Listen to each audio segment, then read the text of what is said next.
تمزبع كابتي لوكالايزد زخونه مشيك كابتي لوكالايزد زخونه عردي تراي ايكونن برأس ألولا رأسي انتي كابتي ريجين والمفنق على له كابتي ريجين أيكونن ده كابتي لوكالايزد زخونه اريا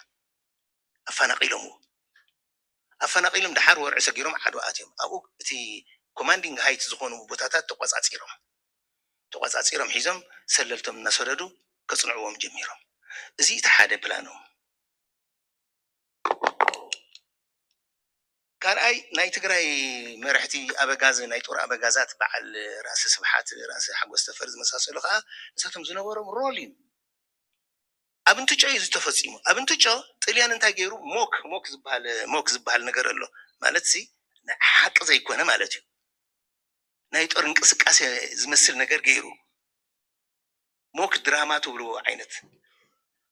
I don't know why تقريبا انت انا نقوله موك أو حق زي كونه جن انقسقاسي له جن حق يكونه سيريس يكونه كم عينت انقسقاسي طليان يقبر فليتو كويو دحار بزي تتهالي لمن زوم بالشابا نفسه زبهالو ጥሩም ባይነፍሑ ጥልያን መጽኢና ኣሎ ተላዓል ተባሂሉ ተቀስቂሱ ጥይት ክትኮስ ላዕልን ታሕትን ክብሉ ከለው ናብ አጼ ምኒልክ በፂሓ ዛ ነገር ባልቻባ ነፍሰኮ በቃ ጥልያን ተላዒሉሎሞ ንሕና ከይቀድሙና ክንቅድሞም ኣለና እምበር ከጥፉና ኮይም ጣልያን ተላዒሎም ኣለው ኢሉ ድሕሪኡ መን ረኪቡ ራእሲ ስብሓትን ራእሲ ሓጎስ ተፈረ ነርኪቦም ናብ አጼ ምኒልክ እልፍኝ ኣትዮም አንተም ጎይታ እዚ ናይ ሓሶት እንቅስቃሴ ንሕና ንፈልጥ ኢና እንቅስቃሴ ዕላሙ ከዓ ብንትጨ ይኮነን መዕለቢት እንትጨ ይኮነትን ናብቲ ሓይል ዘሎ ናብ ኣሉላ እዩ ዝኸይድ ዘሎ እዚ መጋገይ ሞክዩ ንጥልያን ክትስዕርዎ እንድሕር ደሊኹም ሲ ብፈኸራን ብሽለላን ኣይኮነን بفخران بقران بجهرنا يكون طليان زسعر الميلان حنا نفلطو حراي مو مخروني لهم بارز كويناتي جمري لكم زي طرمباز نفحزلو تطوبل ويلو تطويلو بتنا هنا ميلا لهم كاب عدقرات جميرو كساب ايرترا كساب عد قيح زلو بزي هذا مسجير كزلو بمول عد تزرقي حزن تليجراف بتخ تخ تخ تخ تخ كنقولينا اذا سابلاي لاين كنقرصينا كوميونيكيشن لاين كنقرصينا اذا كنقرص كلنا ركب كسونيا إذا كنا قرص كلنا قلب كسونيهم كم زجرنا أركيمنا أنا خن قتلهم يلا ترديوهم وين نني تجري وجه تبايلو كم أجيرهم طور سراويت ناتهم ناي رأس علولا ناي من سوري ناي رأس حبوسن رأس سبحاتن سراويت قربي جن سلطوني بتقليام تعمل سلطنة إنيرو ناب تصمبيرو نابنا إنا إثيوبيا ناب نايمين الخطور تصمبيرو مالتيو بعلتو من زوزو حاده قال أي أبعاد واد ما قدمتها كوينات قدام انديا مشيت قدام مشيت دحري سنبت نقول انديا نيرا تا كوينات قدمي أخا بعربي كم نايت أورنت انقسقاسي جميرو إلا على اللخيل كما نباريام شويته جميرو انقسقاسي جميرو بعد جنرال أريموندي جنرال علينا زبالو و جميرو من خايلهم مليلي خطورم بخنا في جميرو بعلم رأس من قشاخ خايلهم قدفو كم يكونن هاي تجمرت جنايا نحن نفلت عينا لهم نخلت تجزي ناي تجري تور أبجازات أدحين مميم رول نايتهم قالوا أتك زبل النسبة ونايتهم قالوا جنرالات نايتهم قالوا أزست سراويت نايت حزب تجري رول بخمس قسنا لإذن نتجلس أزخده أبتي تورنت قالوا لا أني جنرال ألبرتوني تورنا بندا خلينا مهرت الزابع مسوسده እቶም ካልኦት ጀነራላት አዘዝቲ ሰራዊት ናይ ትግራይ ራስ መንገሻ ራስ ስብሓት ራስ ሓጎስ እዚኦም ከዓ ንኤሌናን ጀነራል ኤሌናን ጀነራል አሪሞንዲ ንባልደሴራ እውን ገቲሮም ክሕዝዎ ኖ ዳቦር ሜዳ ሶሪ ዳቦር ሜዳ ባልደሴራ ዓዲግራት እዩ ዘሎ ዳቦር ሜዳ እዩ ዘሎ ዓድዋ ነዞም ሰለስተ ኣብ መገዲ ዓዲቶም ከጽንሑ ኣሉላ ኣብዚ ንበይኖም ድራማኦም ክሰርሑ ምስ ኣልቤርቶኒ ድራማ ከዓ ሰሪሖምሉ دمس من تخي يسمع كله تحت خبل كله عرب شخي يخون تم كانوا تخي يسمعوا لهم تاجرهم مجمر تزعت وتر تجاكي زعت وتر ببلحين بخستين ጎራዴን ጦርን ወድዎ ኢሎም አዚዞም ልዕሊ ዓቕሚ ክኾን ከሎ ጥራይ ኢኻ ሽጉጥ ትትኩስ ልዕሊ ዓቕሚ ክኾን ከሎ ኢኻ ጥይት ትትኩስ ተባሂሉ መጀመርታ ብሰላሕታ ጭጭ ቢሎሞም ኮይኑ ግን አይወድኡን እዚ ሰራዊት እንደገና እንሳህሪሩ ተስዩ ድሓርስ እቶም አፈቆዶ ቤተክርስቲያን ጸሎት እናገበሩ ዝነበሩ ንራስ መኮነን ጦርነት እኮ ተኻይዱስ ዳርጋ ተወዲኡ እኮ እዩ እቶም ናይ ኢትዮጵያ ጦር አበገዛት እኮ ኣብ ቤተክርስቲያን እኮ ዘለዉ ገሊኦም ኣብ ጸሎት እኮ ዘለዉ ቅዳሴ እኮ ዘቀድሱ ዘለዉ ዕለት ጊዮርጊስ ነይሩ ሰንበት ከዓ እዩ ስለዚ እዚታት ስለ ዘሎ እቶም ኣብያተ ክርስቲያናት ፈቆዲኦም ጸሎት ይገብሩ ነይሮም ምህላ ይገብሩ ነይሮም ናይ ትግራይ ጦር ግን እቲ ሰራዊትን እቶም ኣዘዝትን ግን ወዲኦም እዮም ጦርነት ንግሆ ለይቲ ጀሚሮማ 10 ፈረቃን ናይ ጣልያን እናመፀ ምዃኑ እናገስገሰ ምዃኑ ሪኦም ኣሉላ ጀሚሮማ ኣሉላ ኣሕሊፎም ኣሎም ብጦፈኛታት ገይሮም ጀሚሮም ኣለው ተሱእ ዝብል ንኩሎም ኣሕሊፎም ነይሮም እዮም ግን ዝተሰኤልን ኣብ ቤተ ክርስቲያን እዮም ቅድሚ ሂቦም እሱ እዩ ነይሩ እቲ ሓቂ ኦኬ ኣፄ ሚኒሊክ ድማ ብግዚኡ ኣይነበሮም ምክንያቱ ከምቲ ሰብ ዝብሎ እንዳ ጊዮርጊስ ማይጓጓ ነይሮም ይዝብል ግን ኣይኮነን እንዳ ባገሪማ እዮም ነይሮም እዚ ፍሉጥ ዱልዱል ዝኾነ ስጡም ዝኾነ ሓበሬታ ስለ ዘለና እዩ እንዳ ባገሪማ እዮም ውዒሎም ንሳ ከዓ እንዳ ባገሪማ ድማ ውፅእ ዝበለት እያ ትፈልጥዋ ኢኹም ርሑቕ እዩ ብኣቢሎም እንድሕር ፀገም መፅያስ ብኣቢሎምስ በወርዒ ማይቀነጣል ገይሮም ንዓድዋ ንተንቤን ምኻድስ ቀላል እያ ስለዚ ትቐልል እዚኣ ከዓ ዝገበሩላ ምክንያት ድማ ንላ ኣፄ ዮሃንስ እኮ ባዕሎም ኣይኮነን ዝቆተሉ ሰብ ይተኩስሎም ስለዚ ንሶም ከዓ ኣብቲ ማእኸል ጦርነት ኣትዮም ሰብ ከይትኩሰሎም እዚ እውን ኣሎ እዩ ብዙሕ ነገራት ኢኻ ትመራመር እቲ ነገራት ትርከበሉ ስለዚ ጥንቁቕ እዮም በሊሕ እዮም ብሓቂ እዚታት ካብዚ ክትሪኦ እንተለኻ ነታ ስልጣኖምን ነብሶምን ብጣዕሚ ፅቡቅ እዮም ገይሮም ኣሉላ ኣንፈት ብምቕያሶም ጥራይ ኣይኮነን ኣብቲ ናይ ኣሉላ ፕላን ጣላይን ካብ ምሽግ ካብቲ ዕርዶም ንኽወፁ ከዓ ገይሮሞም ኣብ ጉራዕ እንታይ እዮም ገይሮም ኣብ ጉራዕ ቱርክን ግብፅን እዚኦም ዝመርሕዎም ናይ ፀላእ ጦር ኣብቲ ዕርዶም ኮይኖም ምውፃእ ምስ ኣበይዎም እንታይ ደም ገይሮም ሰራዊት ናብቲ ዕርዲ ሰዲዶም ወይለከይ መፁና ይብሉ እቶም ኣብቲ ዕርዲ ዝነበረ ሰራዊት ምውፃእ ምስ ጀመረ ድሕሪ እንደገና ጥው ኢሎም ዘይሮም ከዓ መፅኦም ኣጥቂዖም ከምዚ ገይሮም እዮም ኣውፅኦሞም ኣብ ዓድዋ ግን ከመይ ገይሮም ኣውፅኦሞም ሰለልቲ ሰዲዶም ሚስ ኢንፎርም ገይሮም ዲዝ ኢንፎርም ገይሮም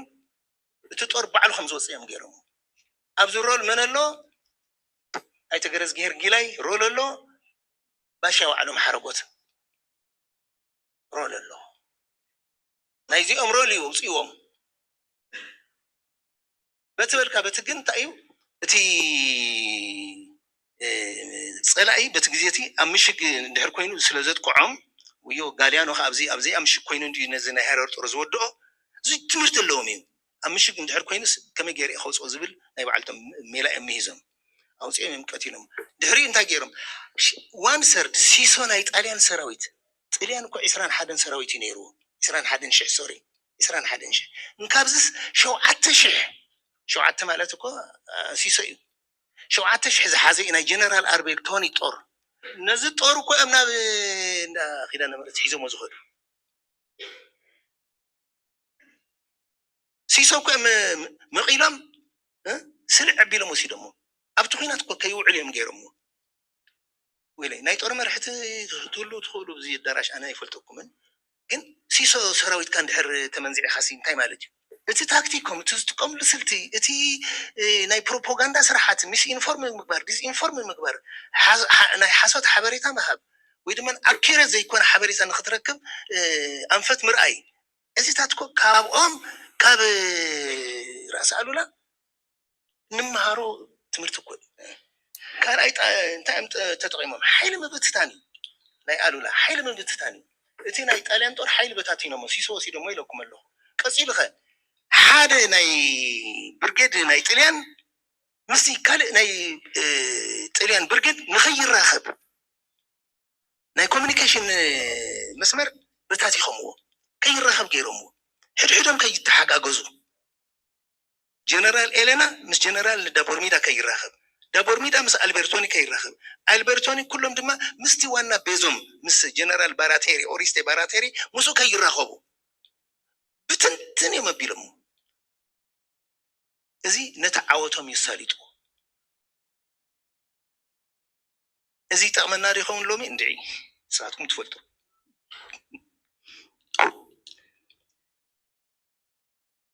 أبتو خينات كأنت غيرهم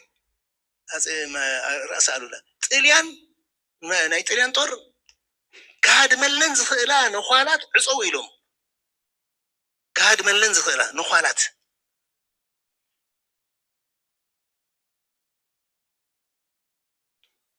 عصو بيلهم تخبيبو تاليان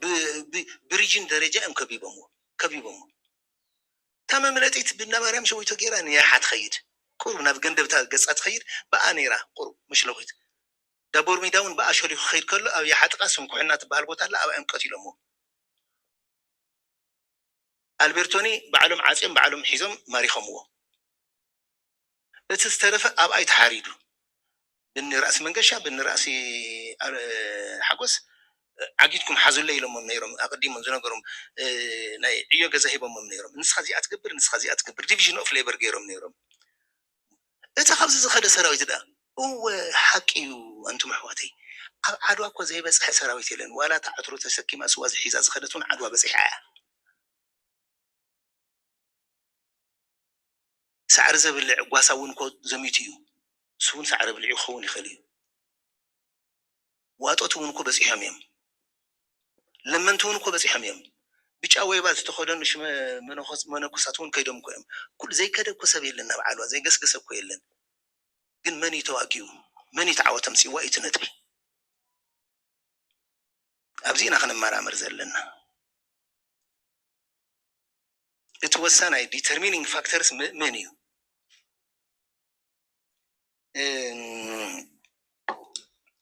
እንደገና ናይ ባራቴሪ ናይቲ ዋና ሓላፊኦም ታሽም ዝነበረ ትልሚ ንኸይሰርሕ ገይሮሞ ስለዚህ ንሱ ብትልሙ ክሰርሕ እንድሕር ዘይክኢሉ ተስዒሩ المخاب أو تكبر ختوع اللي ندحر زي كيلكا سعوريها زجر ملاي نجرسي حالي نايتريان هيستوريان يوروبيان هيستوريان نا أوروبا هيستوري تمارا مراي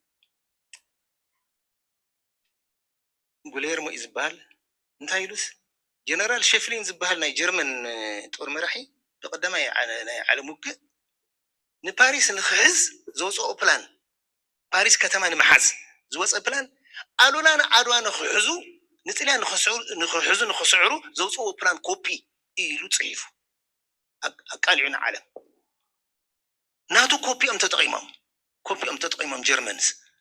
نباريس كحزو كو أم نباريس نفرنساي باريس زي أي خور عنان زي يحبننن مس عارت راي كنا نعالم كنا مهرنت لنا زي يحبننن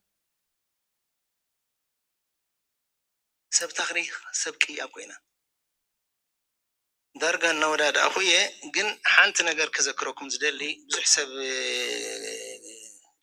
تانت بحزاز دلخو سلز دلخويا نعاد واخينات مستزازة كلت نجار كاتيو تحنتي عنتو ودورد الإلوة قالوا لنا بإرترا قسقيسهم تبل وده كان إيتجن زي تلعالت أنا بزح نت مستحيرز تمارمر كلها طليان ملو بملو تسعيرو إرترا أي سجرن إزيا حبيتيا أبعفتي مجمرت أب عدقرات مدينيرو عن طويل لكمية تي عردتوان عدقرات نيرو تمقيلو تجميعين إرترا بانا بعد وزخده إتبع عدقرات زترفنا بي كده تبع عدقرات توريفو زنبرة أب أي توريفو أب أصلا يتحابيبو أما أزي مني ليك ده نوعو قريفهم عدقرات قريفهم كم قسقيسهم بعد بتنبين غيرهم كم قسقيسهم نبعد ماتيهم تبع عدقرات زل ده أنا من يوم قريفهم هو إذا أسمن رأي وزا تاريخ زيا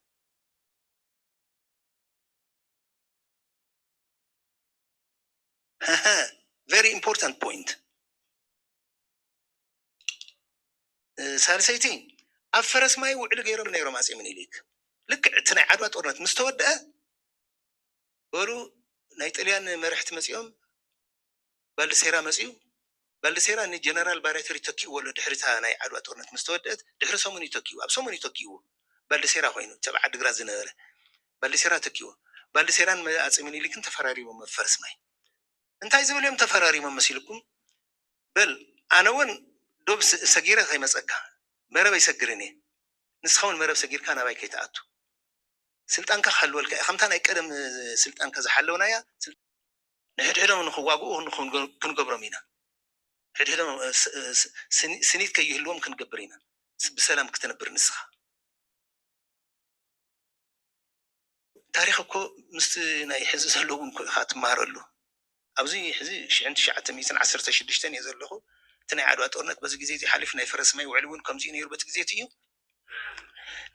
ናይ ፈረስማይ ውዕሊ 1888 ኣንብብዋ እሞ ምስቲ ኣነ ዝተወለዱ ኩላ መዓልቲ ኣመፃፂርኩም ጥራይ ገምግሙ ምስቲ ሕዚ ዘሎ ኩነታት ከዓ እናረእኻ እዩ ለባማት ኢና ኣነ ብታሪክ ክመራምር ከለኹ ትግራዋይ ለባም ትግራዋይ ሓቦኛ እዚ ታስልካ ክንዛረብ ኢልና ኣይኮነን ኣብ ታሪክ ከምኡ ተፃሒፉ ዘሎ ኣብ ታሪክ ከምኡ ተፃሒፉ ዘሎ ብዛዕባ ክዳውንትና ብዛዕባ ሰብ ኣብ ትግራይ ክበኣስ ከሎ ኣብ ካልእ ዓዲ ሰብ ክበኣስ ከሎ ክሳብ ክንደየናይ ከም ዝበፅሕ እንታይ ከም እታት ኣብ ታሪክ ዝተሰነደ ስለ ዝኾነ እምበር ኣነ ክዛረብ ደስ ስለ ዝበለን ባህ ስለ ዝበለኒ ኣይኮንኩን ክዛረብ ዘለኹ እቲ እታ ናይ መወዳእታ ነጥቦም ከዓ እንታይ ኣነራት ዓዲግራት ዘሎ ጦር ዘየውፅዎ ኣብዚ ኩናት ኣብዚ ሕምስምስ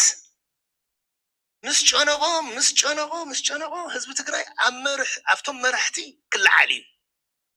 ኣብ ርእስቶም ኣዘዝቱ ኣብ ርእስቶም መርሕቱ ክለዓል እዩ ስለዚ ንዓይ ዘፍርሐኒ ራእሲ ኣሉላ ይህሉን በቲ ግዜቲ እቲ ህዝቢ ኣብቶም መራሕቲ ክለዓል እዩ ኣብ ርእስቶም ኣዘዝቱ ኣብ ርእስቶም መርሕቱ ክለዓል እዩ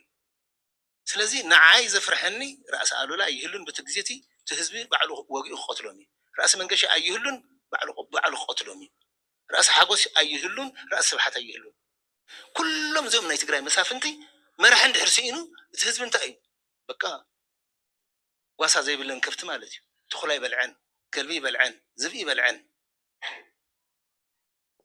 መሪሕነት ዘይብሉ ዳታይ እዚ ኣፄ ምኒልክ ዝተለምዎ ናይ ቀደም ስራሕ እዩ ኣብ ታሪክ ዘሎ እዩ ኣነ ፈጢረ ዘረቡ ዘለኹ ይኮነን እዛ ናይ ዓዲግራት ገዲፍካ ምኻን ካልኣይቲ እታ ነጥቢ ናብ ጉዕዞ ናብ መገሻ ናብ ኤርትራ ዝኸድዋ ራእሲ ኣሉላ ተደንቕ እያ ኣሉላ ዘውፅኦ ፕላን ክነግረኩም ኣሉላ ንራእሲ ስብሓት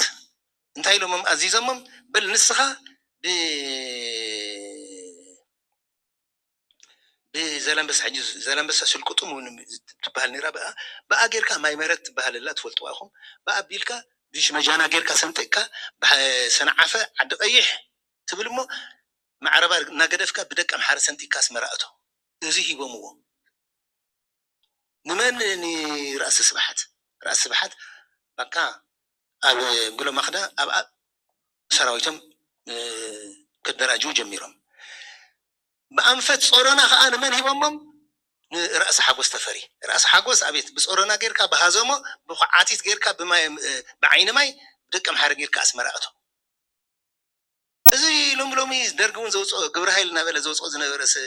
ቅዳት ንራእሲ ኣሉላ እኮ ዝቀደሞም የለን እዚ ፕላናት እኮ ራእሲ ኣሉላ እኮ እዮም ኣውፅኦምዎ እንካብኦም እኳ ኮፕ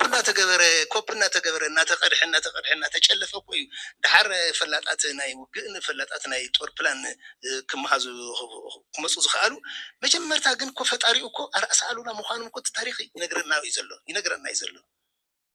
ድሕሪኡ እንደገና ከዓ ባዕሎም ራእሲ ኣሉላ ባዕሎም ኣብ ትሕቲኦም ንደጃች ርኣያ ሒዞም ብዳዕሮ ተኽሊ ገይሮም ብራማ ብዓዲ ኋላ ገይሮም ብመንደፈራ ንስመራ እዚ ድማ ሳልሳይ ኣንፈት እዩ እዚ ገይሮም ድሓር ቀዲሞም እሶም ባዕሎም ገስጊሶም ናብ ሰራየ ኣትዮም እኮ እዮም ሰራየ ህዝቢ ሰራየ ተፈናቂሉ ሓልሓል ኣብ ዝበሃል ቦታ እዩ ሰፊሩ ሽዑ ተፈናቂሉ ሓልሓል ኣብ ዝበሃል ቦታ ሰፊሩ ገስጊሶም ምስ ከዱ ዓዲ እግሪ ዝበሃል እዩ መንደፈራ ማለት እዩ ኣብኡ ምስ በፅሑ ናይ ጣልያን ፎርቶ ነይሩ ዓብይ ፎርቶ ዕርዲ ማለት እዩ እዚ ምሽግ ዝብልዎ ዕርዲ ናይ ጣልያን ሰርሑ ብጣዕሚ ስጡም ዝኾነ ንዕኡ ተቆፃፂሮም ሒዞምዎ ድሓር ባልዲሴራ በስመራ ነይሩ ውይ እንታይ ገበርኩም እዚ ብስምምዕ ናትኩምን ናተናን ዝግበርናይ ስምምዕ ኣሉላ የፍርሰሎ ኣሉላ ክሕዘና ከጥፈአና መፅኡ ክሳዕ ባፅዕ ከጥፈአና እዩ መፅኡ ዘሎ ዓደይ ወሪሮም ዋዮም ጥልያን ዞም ፈረንጅ ወሪሮም ዋዮም ኢሎም ይኸዱ እዮም ዘለዉ ይጉስጉሱ እዮም ዘለዉ ንሶም ክጉስጉሱ ከለዉ ራስ ስብሓት ብማይ መረት ገይሮም እንቅስቃሴ ጀሚሮም እቲኦም ከዓ ብፆረና እንቅስቃሴ ጀሚሮም ሰለስቲኦም ኣብ ኣስመራ እዮም ክራኸቡት ዝነበረ ፕላን አንተወ ጀነራል ታደሰ ከም ዝበለና እንታይ ግን ዓቕሚ ቁሩብ ይስኢኖም ናይ ፈረስ ዓቕሚ ስኢኖም ኣተ ነፍራስ ኣብ ከም ኣውጉስተስ ዋይልድ ከም ዝበሎ ኣብ ዓድዋ ተወዲአን እየን ምክንያቱ ጥይት ኣሎ ጦር ኣሎ ክትድርብ እንተለካ ነቲ ሰብኣይ ስሒትካ ነቲ ፈረስ ከብዱ ትብሎ ስለዚ ኣፍራስ ይሞት እዮም ከም ሰብ ኣእዱግ ይሞታ እየን ኣብ ቃል ይሞታ እየን እንታይ ዳ ብዘመናውስ ታንክ ተቃፅሉ እንዳይለኹም በቃ ከምኡ ተቃፂለን ማለት ኮዩ ስለዚ ኣፍራስ ውሒድዎም ምስ ወሓዶም ኣፍራስ ስደድለ ኢሎምዎም ኣፍራስ ናይ መን ነይረን ናይ ራእሲ ሚካኤል ዝበሃሉ ናይ ወሎ ንሶም ጥራሕ እዮም ንኣሉላ እናደገፉ ኣብ ዓድዋ ጦርነት ዓብይ ቅያ ዝሰርሑ ካብ ማእኸል ዓዲ ካብ ዝመፁ ሰራዊት ንሶም ራእሲ ሚካኤል እዮም ናይ ራእሲ ሚካኤል ሰራዊት እዮም ወሎየታት እዮም ኣፍራስ እዮም ብፈረስ እዮም ዝጥቀሙ ነይሮም ሕጂ ተነፍራስ ንሰትንስ ይኹና ካልእስ ይኹኑ ኣይመረፁን ክስታይሎም ንኣፄ ምኒልክ ኣብ ፈራስ እንዶ ስደድለ ከም ልበይ ክግስግስ ዝብል ኣብዮሞም ፈረስ ይህበካ ኣድጊ ይህበካ ኢሎሞም ዝተዘረበ ዓንቶ ሓቂ በዚ እውን ክስታይ ነይርዎም እዩ ሬስትሬንት ነይርዎም ሬስትሬንት ንክገብሩ ድሮባክ ነይርዎም እዩ ፋይናሊ ንዓተ መለስ ምክንያቱ ኣብ ፈረስ ማይ ውዕል ፈሪመ ጥልያን ናይ ጥልያን እዩ እቲ ከዓ ናተይ እዩ በል ንዓተ መለስ ተባሂሎም ንሶም ተመሊሶም ሰራዊቶም ሒዞም ተመሊሶም ራእሲ ስለዚ በዚ እዘን ክልተ ነገራት ፍፅመን